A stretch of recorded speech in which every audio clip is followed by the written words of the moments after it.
चंदनपुर गांव में सरस्वती अपनी 3 बहुओं के साथ रहती थी, जिसमें से 2 बहुएं बहुत बड़े और अमीर घराने से थी। वहीं एक बहू बहुत ही ज्यादा गरीब घराने से थी, जिस वजह से गरीब बहू को न सिर्फ सास के बल्कि अपनी देवरानियों के भी ताने सुनने पड़ते थे। एक दिन सुबह सुबह गरीब बहू आरती जब किचन में खाना बना रही थी, तभी उसकी सास सरस्वती बाहर से आवाज देती है, अरे गरीब बहू, ओ बहू, कहाँ मर गई? जी माँ जी, आ रही हूँ। आरती अपने हाथों में सास के लिए चाय का कप लेकर आती है। ये लीजिए माँ जी आपकी चाय। अरे कहाँ मर गई थी इतनी देर से? चाय बना रही थी या बीरबल की खिचड़ी? अब तेरी देवरानियों को कौन चाय देगा? माँ जी, वो इतनी सक्षम तो हैं कि अपने लिए चाय बना सकती हैं। क्या क्या बोल रही है तू? चल दोनों देवरानियों को चाय देकर आ। मेरी बहुओं को सुबह उठने की आदत नहीं है और ना ही उन्हें काम करने की आदत है, समझी? चल अब जल्दी से उनके लिए चाय लेकर जा। लेकिन माँ जी, आप मेरी बात तो सुनिए, मेरे कहने का वो मतलब नहीं है। आखिर वो मेरी देवरानियाँ। बस बस, अब ज्यादा बोलने की जरूरत नहीं है। तुझसे जितना कहा जाए उतना ही किया कर। चल जा अब यहाँ से। सरस्वती रोजाना ही इस तरह से आरती का अपमान किया करती थी।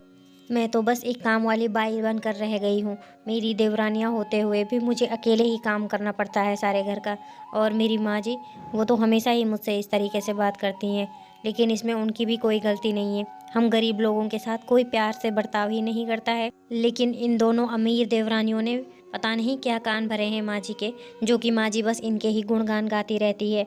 और मैं चाहे कितना भी कुछ कर लूँ, लेकिन माँ जी मुझसे कभी खुश नहीं होती हैं। आरती इस तरह से अकेले अकेले ही बात करके अपना मन हल्का कर देती है और किचन का सारा काम कर देती है। उसकी दोनों देवरानियां परी और श्रेया भी उस पर दिन भर हुक्म चलाती ही रहती हैं। धीरे धीरे समय बीतता गया और ठंडियों का मौसम आ गया। फिर एक दिन सरस्वती अपनी दोनों अमीर बहुओं के साथ हॉल में बैठी थी।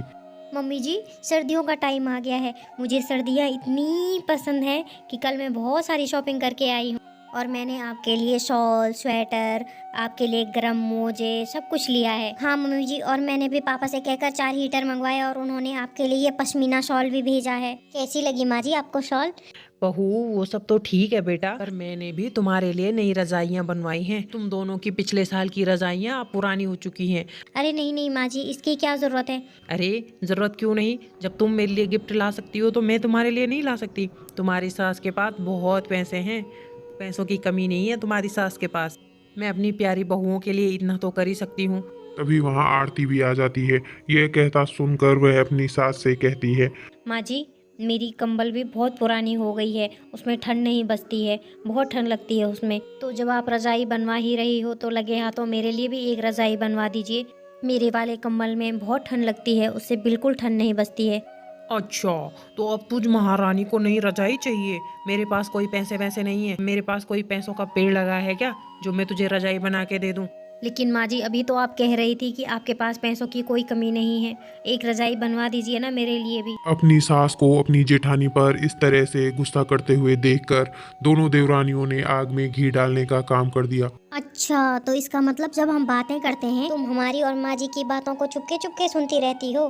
देखिए ना माँ जी। नहीं नहीं, ऐसी बात नहीं है श्रेया, तुम गलत समझ रही हो। मम्मी जी, देखिए ना आपकी ये गरीब बहू हमसे किस तरीके से बात कर रही है। चुप हो जा आरती, तुझे ज्यादा बोलने की जरूरत नहीं है। कोई रजाई वजाई नहीं मिलेगी तुझे। तेरे बाप ने फूटी कौड़ी भी नहीं दी है दहेज में। तुझे कहाँ से ला कर दूं मैं रजाई? इस तरह से सरस्वती बात को टाल देती है और वहां से चली जाती है। तब परी आरती से कहती है, लो गरीब जेठानी जी, पड़ गई आपकी कलेजे को ठंडक। जब देखो मांगना शुरू कर देती हो। तुम खुद से नहीं कर सकती हो क्या? अपने माँ बाप से नहीं मांग सकती हो? भाई हमें देखो, हम तो किसी से कभी हाथ नहीं फैलाते। इस तरह से काफी दिन बीत गए और कड़ाके की ठंड शुरू हो गई। जहां परी और श्रेया गर्म मोटी रजाइयों में सोए हुए थे, वहीं दूसरी ओर आरती एक पतले से कंबल में सोई हुई थी, जिससे कि उसकी बिल्कुल भी ठंड नहीं बच रही थी। सुबह उठकर आरती फिर से अपने कामों में लग जाती है। वह किचन की पूरी सफाई करती है और जैसे ही बर्तन धोने के लिए नल खोलती है, नल के ठंडे पानी से उसके हाथ कँपाने लगते हैं। फिर वह अपने सास के कमरे में जाती है, जहां उसकी सास हीटर ऑन करके रजाई के अंदर बैठी हुई थी। अरे क्या हुआ आरती बहू? इधर उधर क्या घूम रही हो? क्या ढूंढ रही हो तुम? चोरी करने का इरादा है क्या? नहीं नहीं माँ जी, मैं तो गर्म पानी करने वाली मशीन ढूंढ रही थी। वो नल से बहुत ठंडा पानी आ रहा है, मेरे हाथ कँपा रहे हैं उससे। मैंने सोचा थोड़ा गर्म पानी करूँगी तो उससे बर्तन धो लूँगी। अच्छा, बिजली का बिल क्या तेरा बाप भरेगा? चल चुपचाप नल के पानी से बर्तन धोआ। अरे हमारे ज़माने में हम भी ठंडे पानी से ही बर्तन धोया करते थे। हमारे ज़माने में नहीं होता था कुछ गर्म पानी करने की मशीन। इस तरह से फिर से सरस्वती अपनी बहू आरती का अपमान करती है और आरती कुछ नहीं कहती है और चुपचाप वहां से चली जाती है और बर्तन ठंडे पानी से ही धोती है। बेचारी आरती के पास ना ही ढंग का शॉल था और ना ही स्वेटर, फिर भी उसकी सास उसे ही सब्जी लेने के लिए घर से बाहर भेजा करती थी। एक रोज सरस्वती को ज्यादा ठंड होने के कारण बुखार चढ़ जाता है। सरस्वती के कराहने की आवाज सुनकर आरती सरस्वती के कमरे में आती है। अरे माँ जी, क्या हुआ? आपको तो बुखार है माँ जी। हे भगवान, मैं अभी आती हूँ माँ जी। तब आरती वहां से चली जाती है और अपनी सास के लिए काढ़ा बनाती है और अपने सास को पीने के लिए देती है। फिर अपने सास के सर पर ठंडे पानी की पट्टियां रखती है और रात भर कभी उनके हाथ दबाती, कभी उनके पैर दबाती और उनकी सेवा करती है।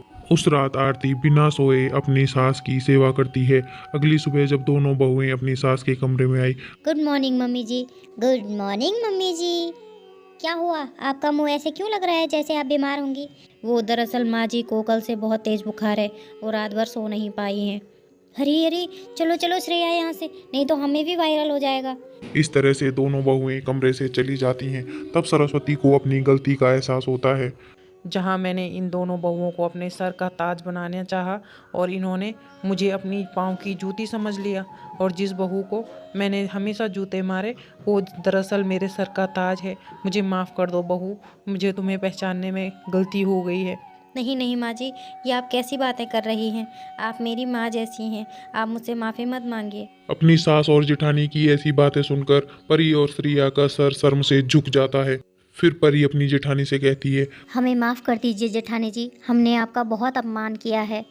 हाँ जेठानी जी, हो सके तो अपनी छोटी बहन समझकर हमें माफ़ कर दीजिए। तुम दोनों को अपनी गलती का एहसास है, यही बहुत बड़ी बात है मेरे लिए।